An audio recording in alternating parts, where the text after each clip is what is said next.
गरीब साध साध सब नेक हैं, आप अपनी ठोरे। जो सतलोक ले जावेंगे वो साधु कोई और।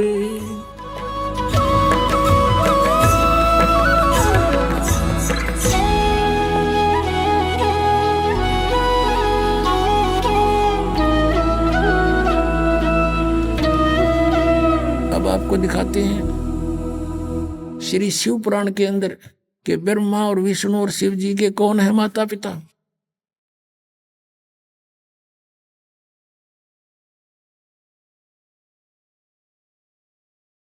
पुण्यात्माओं, यदि ये सदग्रंथ आज भी संस्कृत में होते तो ये दास भी आपके रूबरू नहीं कर सकता है सच्चाई को, भले ही आप शिक्षित हो चुके हो। अब पुराण भी अनुवाद उन्हीं के द्वारा किया हुआ है, गीता प्रेस गोरखपुर वालों से, और उनमें सब स्पष्ट लिखा हुआ है। और इनके आज तक समझ में नहीं आई ये कहानी के है, इनके माता पिता लिख रखे और आज तक हमें नहीं बता पाए। क्योंकि कहते हैं मोती मुक्ता दर्शत नाई, ये जगह सब अंदरे, दिखत के तो नैन चश्मे इनका फेरा मोतिया बंदरे। इनका मोतिया बंद हो रहा था, किसी का मोतिया बंद हो जाए आंखों में, आंखें स्वस्थ दिखाई देती है, जैसे इसको खूब दिखता होगा, पर उसने दिखता कती नहीं। तो ये दिखे थे विद्वान संस्कृत भाषा बोला करते, हमने देखे सोचा कि महर्षि हैं, इन्हें घोट रखी है, पुराण सारे संस्कृत बोल रहे हैं। आज देखा वेदों और गीता के बारे में इनको कह का पता नहीं था, इन विद्वानों को, मंडलेश्वरों को, महर्षियों को। और परमेश्वर ने आके 600 वर्ष पहले जिसको ये अशिक्षित कहा करते थे कि वो क्या जाने वेदों और ग्रंथ सदग्रंथों के और पुराणों के बारे में, संस्कृत भाषा जानता नहीं। परमात्मा ने संस्कृत भाषा की आवश्यकता नहीं, वो सारी भाषाओं को समझते हैं। और जो उन्होंने जो अपने द्वारा रची हुई सृष्टि और सारा कुछ उसके सामने रचा गया, तो वो सब कुछ ठीक बोलेगा। अब देखो शिव पुराण, संक्षिप्त शिव पुराण, गीता प्रेस गोरखपुर से प्रकाशित, संपादक है हनुमान प्रसाद पोदार, प्रकाशक में मुद्रक हैं गीता प्रेस गोरखपुर, गोविंद वन कार्यालय कोलकाता का संस्थान। इसके 98वें पृष्ठ से हम पढ़ना शुरू करेंगे। रुद्र संहिता 98वें पृष्ठ के बिल्कुल नीचे आते हैं, 5वां अध्याय का यह अंत है, एंड है। अपने पुत्र नारद की यह बात सुनकर लोक पिता में ब्रह्मा वहां इस प्रकार बोले। ये 5वां अध्याय समाप्त हुआ, इसका आगे यहां प्रकरण शुरू हो जाता 6ठे में। ब्रह्मा जी ने कहा, ब्रह्मन अपने पुत्र नारद से कहा, देव श्रोमणे, तुम सदा समस्त जगत के उपकार में लगे रहते हो। तुमने लोगों के हित की कामना से बहुत उत्तम बात पूछी है। जिसमें समस्त चराचर जगत नष्ट हो गया था, सर्वत्र अंधकार ही अंधकार था, कुछ भी नहीं था। उस समय तत् सद ब्रह्म, इस श्रुति में जो सत सुना जाता है एकमात्र वही शेष था। ये 99वें पृष्ठ पे पढ़ा पाना। अब 100 पृष्ठ पे आते हैं, ये 100 पृष्ठ पे है, यहां नीचे आते हैं। जिस परब्रह्म के विषय में ज्ञान और अज्ञान पूर्ण उक्तियों द्वारा इस प्रकार विकल्प किए जाते हैं। अब ब्रह्मा जी का ज्ञान सुन लो, कुछ ज्ञान कुछ झूठा कुछ सच्चा, यानी ज्ञान अज्ञान दोनों के विषय जो हमने सुना है वो बता रहा हूं। उसने कुछ काल के बाद द्वितीय की इच्छा प्रकट की, उसके भीतर एक से अनेक होने के संकल्प उदित हुए। तब उस निराकार परमात्मा ने अपनी लीला शक्ति से अपने लिए मूर्ति की कल्पना की। ये कहे निराकार हो ब्रह्म, और फिर कहते हो मूर्ति बन गया, वो छुपा रहता है। गीता जी अध्याय नंबर 7 के श्लोक 24-25 में ये काल बोल रहा, गीता कहता मैं अपनी योग माया से छुपा रहता हूं, सबके सामने नहीं आता।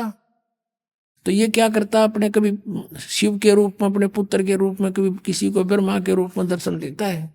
अब यहाँ ब्रह्मा इसीलिए कह रहा है कि वो तब उस निराकार परमात्मा ने अपनी लीला शक्ति से अपने लिए मूर्ति की कल्पना की, वो आकार में आया, क्या बना, जो मूर्ति रहित परम ब्रह्म है, ये ब्रह्म को परम ब्रह्म बोल रहा है, उसी की मूर्ति भगवान सदाशिव है। युग काल जो है सदाशिव रूप में प्रकट हो गया। अर्वाचीन और प्राचीन विद्वान उन्हीं को ईश्वर कहते हैं। एक उस समय एकाएक ही रहकर स्वेच्छानुसार विहार करने वाले उन सदाशिव ने अपने विग्रह से स्वयं ही एक स्वरूप भूता शक्ति की सृष्टि की, यानी अपने शरीर से एक स्त्री निकाली, ये न्यू कहना चाह रहा है ब्रह्मा। जबकि आपने सृष्टि रचना के अंदर परमेश्वर के द्वारा बताई यथार्थ ज्ञान सुना हुआ है, वो सच्चाई है, उसका कुछ मिलता जुलता ज्ञान ये दे रहा है। उनके अपने श्रेयंग से वो कभी अलग होने वाली नहीं थी। उस पराशक्ति को प्रधान प्रकृति गुणवती माया बुद्धि तत्व की जननी तथा विकार रहित बताया गया है। दुर्गा को प्रकृति भी कहते हैं, प्रधान भी कहते हैं। अब याद रखना, गीता जी के 14वें अध्याय के अंदर उत्पत्ति बताएंगे जो ब्रह्मा और विष्णु जी की, ये प्रधान और प्रकृति दुर्गा के लिए कहा है। यहाँ देखना, वह शक्ति अंबिका कही गई है, उसी को प्रकृति सर्वेश्वरी त्रिदेव जननी नित्ता और मूल कारण भी कहते हैं। त्रिदेव जननी, ओह, तीनों भगवानों तीनों देवताओं की, ब्रह्मा विष्णु महेश की माता। परमात्मा ने कहा है, अब मैं तुमसे कहूं चिताई, त्रिदेवन की उत्पत्ति भाई 600 वर्ष पहले आज से, और यही आज यानी पुराणों में विद्यमान है। त्रिदेव जननी नित्ता मूल कारण भी कहते हैं। सदाशिव द्वारा प्रकट की गई उस शक्ति की 8 भुजाएं हैं। कति क्लियर कंसेप्ट हो गया। नाना प्रकार के आभूषण उसके अंगों की शोभा बढ़ाते हैं। वह देवी नाना प्रकार की गतियों से संपन्न और अनेक प्रकार के अस्त्र शस्त्र धारण करती है। वो एकाएक नहीं होने पर भी वह माया संयोग वसात अनेक हो जाती है। जैसे इस दुर्गा ने 3 रूप धारण किए थे, सावित्री, लक्ष्मी और पार्वती का, और समुद्र में छुप गई थी, अलग भी रही थी। ये एक सिद्धि बहुचोल्य धारा एक सिद्धि होती है। और वे जो सदाशिव हैं उनको परम पुरुष ईश्वर शिव शंभु और महेश्वर कहते हैं। ये काल की डेफिनेशन बताई जा रही है। यहां देखना, यहां क्लियर हो जाएगा 101 पृष्ठ पे। यहां देखना, वे अपने सारे अंगों पर भस्म रमाए रहते हैं। उन काल रूपी ब्रह्म ने, सदाशिव कहो काल रूपी ब्रह्म कहो, एक समय शक्ति के साथ, नाथ नहीं, शक्ति सहित यानी दुर्गा के साथ शिवलोक नामक क्षेत्र का निर्माण किया था। उस उत्तम क्षेत्र को काशी कहते हैं। वह परम निर्वाण या मोक्ष का स्थान है, जो सबके ऊपर विराजमान है। वे प्रिय और प्रियतम शक्ति और शिव जो परमानंद स्वरूप है, उस मनोरम क्षेत्र में नित्य निवास करते हैं। शक्ति और शिव यानी काल और दुर्गा, यो सदाशिव काल, काल रूपी ब्रह्म, और दुर्गा शक्ति। काशीपुरी परमानंद स्वरूपणी है। मुने शिव और शिवा ने, काल रूपी ब्रह्म और दुर्गा ने प्रलय काल में भी कभी उस क्षेत्र को अपने सानिध्य से मुक्त नहीं किया है। देव से एक समय उस आनंद वन में रमण करते हुए शिवा और शिव के मन में यह इच्छा हुई कि कोई बालक बच्चा पैदा करें। ये दुर्गा और काल के मन में आई कि दूसरे पुरुष की सृष्टि करनी चाहिए, यानी कोई संतान उत्पत्ति करें।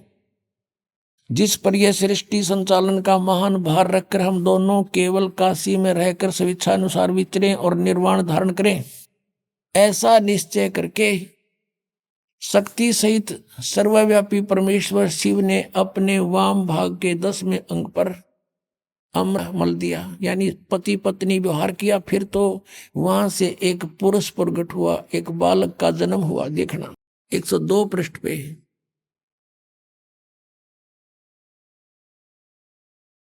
अब शिव बोले, वत्स बेटा, व्यापक होने के कारण तुम्हारा विष्णु नाम विख्यात हुआ। उसका विष्णु नाम धर दिया दुर्गा और काल से उत्पन्न बच्चे का। ये हो गया जन्म। काल दुर्गा और काल से विष्णु ईषद हुआ शिव पुराण ने। और ये 5500 वर्ष पहले की लिखी हुई पुस्तक है, आज की नहीं। अब यहाँ देखना, ये 6वां अध्याय समाप्त हो गया। अब 7वें में क्या लिखा है? ब्रह्मा जी कहते हैं, देवर से तत्पश्चात कल्याणकारी परमेश्वर सांब सदाशिव ने पूर्ववत प्रयत्न करके जैसे विष्णु को जन्म दिया, उत्पन्न किया, मुझे भी अपने दाहिने अंग से उत्पन्न किया। अपनात्मा, अब इनने कोई पूछने वाला हो, इनमें ऋषिया ने 5500 वर्ष हो गए इस पुराणों को लिखे हुए, आज तक ये हमें कह नहीं बता सके। जब इन पर आश्रित थे ब्लाइंड फेथ किया करते थे कि बड़े विद्वान पुरुष हैं, संस्कृत भाषा को जानने वाले हैं, और परमात्मा से हमारे को इसलिए दूर रखा, भगवान की वाणी को स्वीकार करने नहीं दिया और परमात्मा को परमात्मा नहीं मानने दिया। ये मां शत्रु रहे हमारे ये अज्ञानी नीम हकीम गुरु, चाहे वो किसी धर्म मजहब के रहे हैं।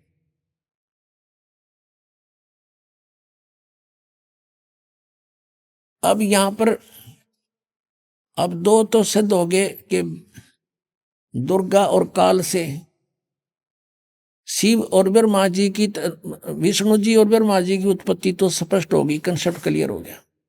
अब रह गया शिव। अब यहां ये विचलित हो गया अनुवाद करता कि यहाँ प्रकरण चल रहा है जन्म उनके उत्पत्ति का, तो विष्णु मूल संस्कृत में विद्वान है, मूल पाठ में। यहाँ उसने सोचा विष्णु शिव जी से शिव की उत्पत्ति कैसे लिखूं, हाथ कांप गए। अब लेकिन कहते हैं चोर चुरावे तुमड़ी गाड्डा पानी में, वो गाड्डा हुआ ऊपर आवनो सच्चाई छानी ना। अब दिखाता हूं आपको विद्वेश्वर संहिता पृष्ठ नंबर 24, 25, 26 पे।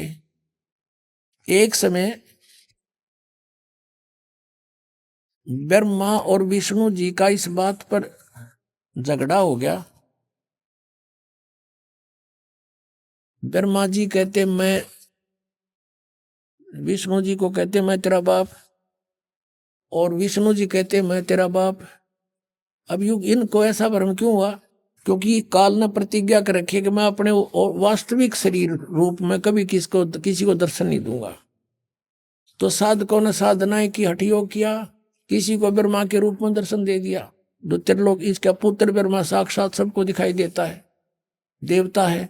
तो सबने मान लिया कि ब्रह्मा ही सर्वशक्तिमान है, यही परमात्मा हमने समाधि में देख लिया। ये छुपाए हुए अपने आप को सब उसके गुणगान करने लगे। ऐसे किसी को उसने विष्णु जी के रूप में दर्शन दे दिए, किसी को शिव के रूप में।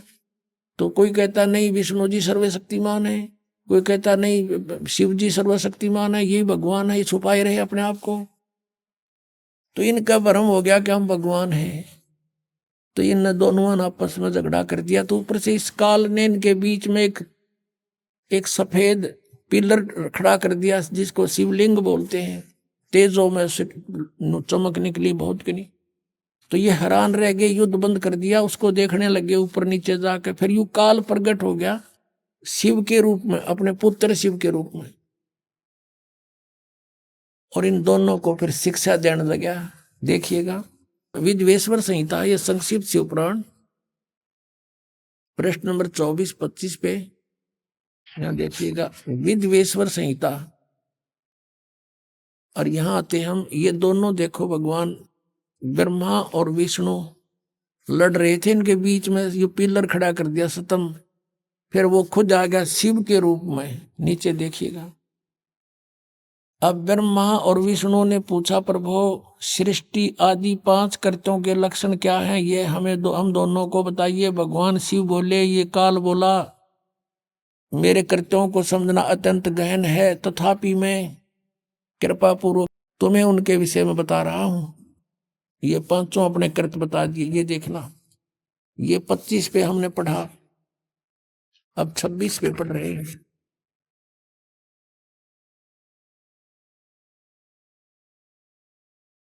पुत्रों, अब ये काल कहता है ब्रह्मा और विष्णु जी को, पुत्रों तुम दोनों ने तपस्या करके प्रसन्न हुए मुझ परमेश्वर से सृष्टि और सतीथि नामक 2 कृत्य प्राप्त किए हैं।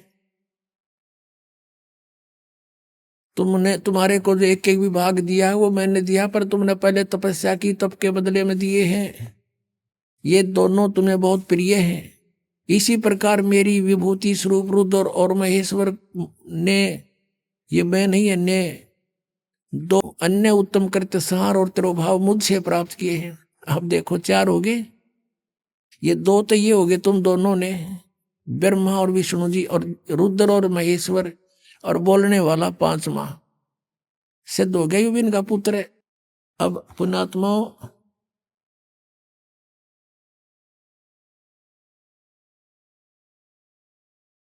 ये ज्ञान परमेश्वर ने 600 वर्ष पहले कहा था धर्मदास जी को, और धर्मदास जी से कहा था तू अभी डंडोरा ना पीटिए इसका, आण देश में फिर इन सब की जो ना गांठ बांध देंगे।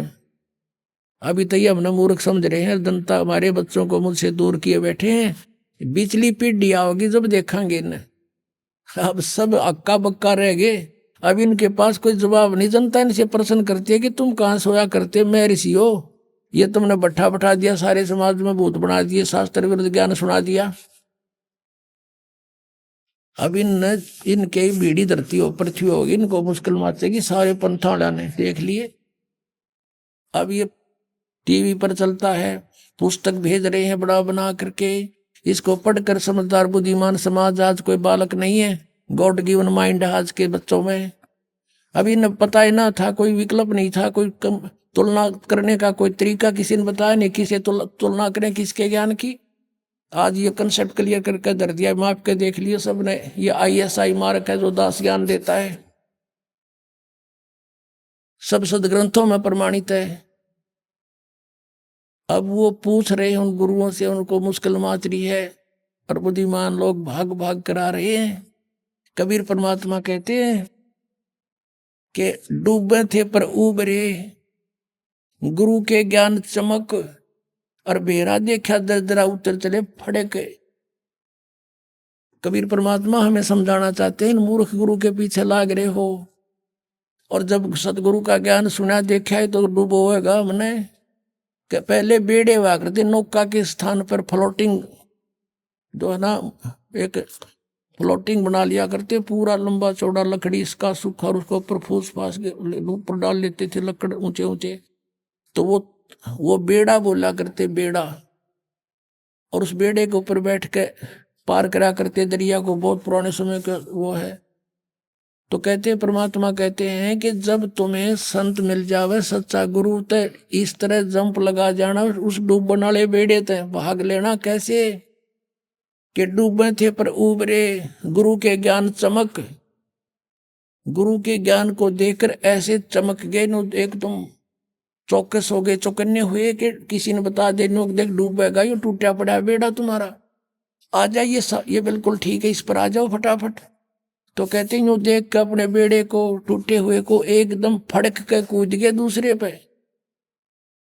एक सेकंड की भी विचार नहीं करे, डूबे इस पर। तो क्या बताते हैं कि जब तुम्हें ये ज्ञान होगा कि जो ज्ञान तुम्हें प्राप्त है वो डुबोने वाला है,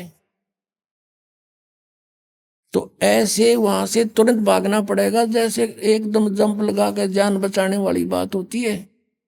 तो कबीर परमात्मा कहते हैं बेरा देखा डूबे थे पर उबरे, गुरु के ज्ञान चमक, चमक माने नो चौकस हो गए, एकदम चमक का पड़ा करें। और भेड़ा देखा जरजरा, यानी टूटा फूटा, तो नाश डुबोएगा। तो उतर चले फड़क, फड़क के जैसे कोई पशु के पास में जाकर हॉर्न बजा दे, वो एकदम फड़क कर भाग गया करे। कहते नो फड़क के कूद गए दूसरे बेड़े पे, यानी ऐसे गुरु को बदल लेना चाहिए। उस नकली गुरुओं को इस तरह तुरंत त्याग देना पड़ेगा आपको जान बचाने के लिए। अब आपको दिखा दिया ये कहीं ब्रह्मा विष्णु महेश के कोई माता पिता नहीं, और इनके इतिहास में, इनकी जीवनी में लिखा है इनके माता पिता हैं। और जो ये पांचवा कौन है, ये ब्रह्म है, यही गीता का ज्ञान दे रहा है। देखिएगा फिर शिव पुराण, ये वही शिव पुराण है, गीता प्रेस गोरखपुर से प्रकाशित। अब हम उसको पढ़ रहे हैं, 26 पृष्ठ पे आप पढ़ रहे हो, विद्वेश्वर संहिता। अब हम यहाँ आगे थे पढ़ते पढ़ते कि पुत्रों तुम दोनों ने तपस्या करके प्रसन्न हुए मुझ परमेश्वर से सृष्टि और सतीथि नामक 2 कृत प्राप्त किए, ये दोनों तुम्हें बहुत प्रिय हैं। इसी प्रकार मेरी विभूति स्वरूप, मेरे स्वरूप में मेरे जैसे शरीर वाले रुद्र और महेश में भी ने भी 2 उत्तम कृत संहार और तिरोभाव मुझ से प्राप्त किए हैं। तो इसका मतलब हो गया ये पांचवा कौन है, ये ब्रह्म है, काल है, काल रूपी ब्रह्म है। ये यहाँ ये क्या कहता है कि मैंने पूर्व काल में अपने स्वरूप भूत मंत्र का उपदेश किया है, जो ओंकार के रूप में प्रसिद्ध है। वही महामंगलकारी मंत्र है। सबसे पहले मेरे मुख से ओंकार ओम प्रकट हुआ, जो मेरे स्वरूप का बोध कराने वाला है। ओंकार वाचक है, मैं वाच्य हूं। यह मंत्र मेरा स्वरूप ही है। प्रतिदिन ओंकार का निरंतर स्मरण करने से मेरा ही सदा सिमरण होता है। तो ओम का जाप ब्रह्म का है, काल का है। मेरे उत्तरवर्ती मुख से अकार का, पश्चिम मुख से उकार का, दक्षिण मुख से मकार का, पूर्ववर्ती मुख से बिंदु का तथा मध्यवर्ती मुख से नाद का प्राकट्य हुआ है। यानी 5 अवय हैं इसमें, अकार, उकार और मकार और बिंदु और नाद। इन 5 से मिलकर ये ओम बना है। प्रणव, प्रणव बोलते हैं इसको, प्रणव। इस प्रकार 5 अवयों से, 5 अंगों से युक्त ओंकार का विस्तार हुआ। इन सभी अवयों से एकीभूत होकर यह प्रणव ओम नामक एक अक्षर हो गया। ओम इति एकाक्षरम ब्रह्म विहारण मामनुस्मरण यह प्रयाति तदन्देहम सयाति परमाम गतिम। गीता जी के अध्याय नंबर 8 के श्लोक 13 में गीता का ज्ञान ये ब्रह्म ही दे रहा है, इति सिद्धम। वो कह रहा मेरा एक ओम अक्षर है, नथिंग एल्स। और यहाँ जो इन्होंने नकलियान बना रखा है ना, ओम नमः शिवाय, ये 5 अक्षर का मंत्र है। ये ओम नमः शिवाय कोई मंत्र नहीं है मूल पाठ में। ये अनुवाद करता कि अपनी अड़ंगा अड़ाया हुआ है, इसलिए ये गोट लिया ओम नमः शिवाय, ओम नमः शिवाय। अरे तो सीधा ओम मंत्र बता रहा है, नथिंग एल्स। अपने आत्मा एक तो ये शब्द हो गया कि गीता जी का ज्ञान ये काल रूपी ब्रह्म ही बोल रहा था। ये यहाँ भी कह रहा है मेरा ओम मंत्र है। ये ब्रह्मा विष्णु महेश का पिता है, दुर्गा इनकी माता, इति सिद्धम।